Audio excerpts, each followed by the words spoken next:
Hi guys, Jay Knowlton here once again. I am in the middle of teaching. It is 11:41 in the PM.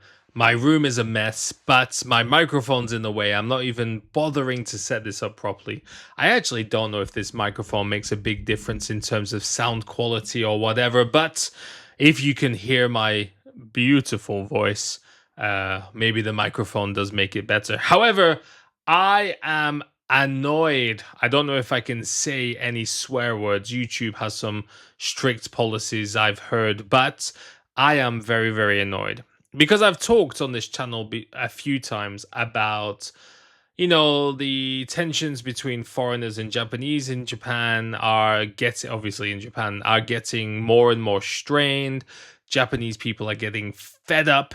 There's been visa changes. And what would you know? Another foreigner makes headlines in Japan by doing something effing stupid. So I'm going to try and quickly go through this because I've basically got 18 minutes until my next lesson.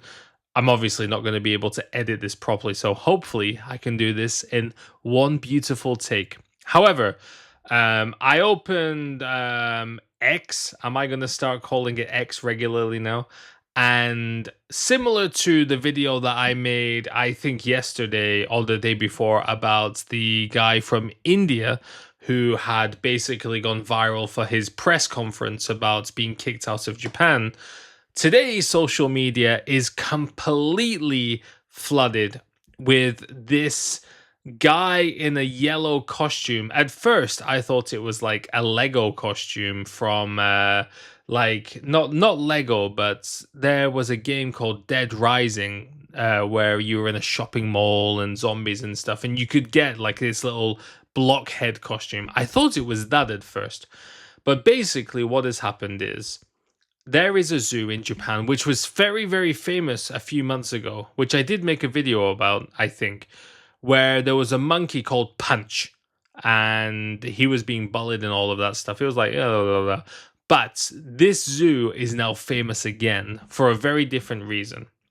So videos have spread of a person in a costume, and I'm going to put the costume's picture here. It's going to become a little bit more detailed in a second, but this guy in the costume climbs into the monkey exhibit, drops down, which was his biggest mistake because now his not helmet, his head fell off, the costume head fell off, revealing his face.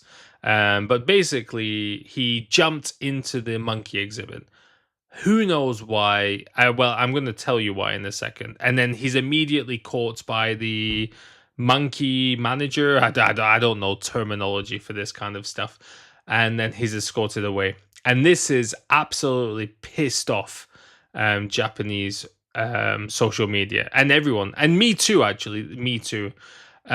Mainly because this guy is American. And he's been arrested. He's been given to the police. And basically, looking at the details that have come after, this costume is apparently something called meme coin. And I don't mean meme coin as in the type of cryptocurrency. The name is apparently meme coin, which, of course, is connected to cryptocurrency. And this meme coin, for some reason, has been doing its rounds around Japan. I don't know if someone came to Japan with this costume. But basically, this is, I guess it's kind of some publicity stunt where they are trying to just, get the meme coin face name around. And the way that they've chosen to do it is by jumping into this exhibit. And we know it was meme coin because they've actually made a statement. So I'm going to read the statement. It's from the meme coins X account. We're aware of the stunt that took place early this morning when one of our community members entered the punch enclosure at Ichikawa Zoo in Tokyo, dressed in our mascot costume, carrying a teddy bear version of himself.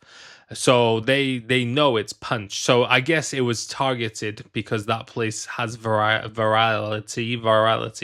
First and foremost, we are endlessly grateful for the cult we have built together and for a community that continues pushing boundaries and creating standalone variety out of thin air. Your build's different. With that said, with our Season 1 Create to Earn campaign going live tonight, we want to remind everyone to respect local laws and never put yourselves, others, or any animals at risk. Wild energy is part of the culture, but safety always comes first. Notice that they talk about safety, not being fucking dicks. We have reviewed the footage from several angles, and we are happy to confirm that no monkey was touched or harmed during the stunt. From what we can tell, the sole intention was to give Punch a fresh new teddy bear to keep him cuddly. So the goal was that he was going to give this little meme coin mascot to Punch. To the team at Ichikawa Zoo, please check your DMs. We would like to donate 1 million yen toward improving the monkey enclosure and supporting the incredible work you do caring for these animals. We hope you're as hyped for season 1 as we are. So if the thing is true about donating 1 million yen to the zoo, at least that's something. Because at least, this zoo is a city-run zoo. It's very run down. It's very poorly funded. I just hate how this is all worded. It's obviously they don't care, of course, that they're annoying, and they don't care that they're bothering people or giving a bad reputation to foreigners, because apparently they are American.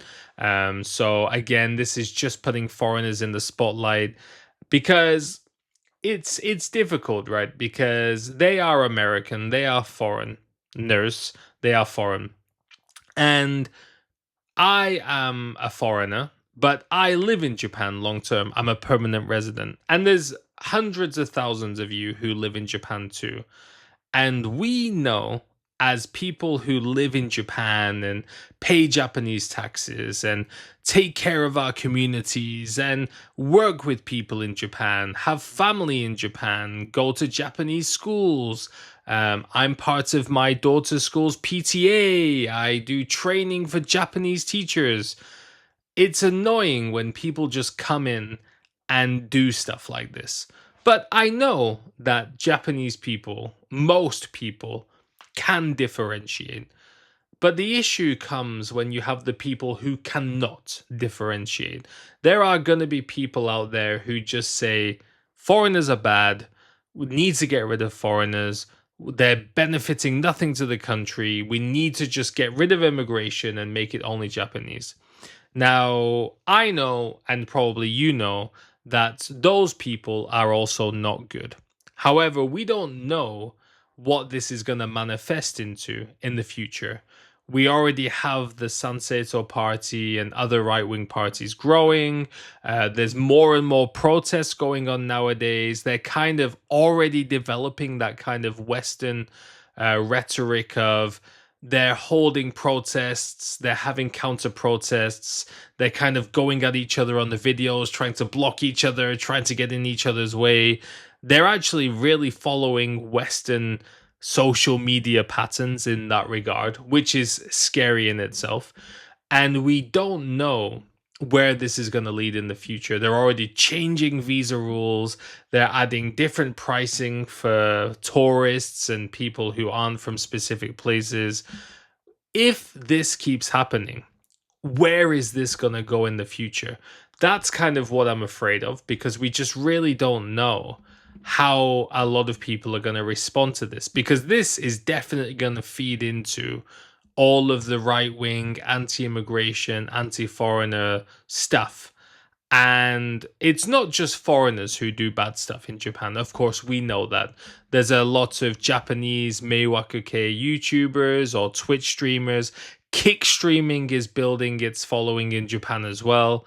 There's a lot of these people who really go out of their way to just they have that, what is it, the shujinko, it's like a protagonist, what is it called, main character syndrome. They have that main character syndrome where they just go out and do whatever they want because they think it's, who cares, we're having fun, we're enjoying ourselves, and they don't care. And that's happening more with Japanese people too. The issue is, as Japanese people start doing this more, it's not gonna be Japanese people who are blamed. They're gonna blame the culture that this has been brought into Japan by Western streamers. You know, we had the Johnny Somalis, and we had the guy in Hokkaido who started throwing things at people, or those that big guy with glasses in Tokyo who was kind of trying to egg people on and anger people. There was recently a video where a YouTube group decided to make a video of we can go across Japan without spending any money. And basically, they just got on Shinkansens, hid in the toilets, and then when the security came and got them out, they just ran away from security when they were able to. Like, that's the kind of standard. So when Japanese people start doing it, it's because they copied Western people. So this kind of stuff is so irritating. And it gets to the point where it's kind of like, yeah, like I can't defend this anymore because it's just happening nonstop. It's like constant now. We went from like the Johnny Somali, as we mentioned, the German guy who was bringing the big speakers onto the train, who then also had a lot of copycats. The people climbing on top of Family Mart, this guy jumping into the enclosure, the guys who start trying to riz on Japanese girls and stuff like that. It's really just getting out of hand. And I wonder when the breaking point will come, when the government is just like, okay, if you are, because Japan already has laws around showing people's faces, though I think the law is not as strict as we think. I think you're not allowed to like take picture or intentional video, but I think if you are just in the background, it doesn't count. But is Japan going to start making rules about no streaming in public? Or if you are a known live streamer, we're not going to let you have a tourist visa. Like, this is going to hurt other people. And it's that kind of mindset of it doesn't matter what other people go through, as long as we've got our moment, we've got our fun. It's like the guy who did that food review of where he eats the food and spits it out. It's like, do you think those food trucks are going to allow foreigners to make video reviews in front of your food truck anymore? Because they did, and then someone just spat out their food and millions of people saw it. It's like, please think about other people. But I know in 2026, that is literally too much to ask. But yeah, guys, that's just a quick one. It's not a quick one, it's like 12 minutes. And I'm not really going to edit it. I think I got a clean cut. I think I spoke very fast, but I think that was pretty clean. Thanks all for watching, guys, and I'll see you all next time.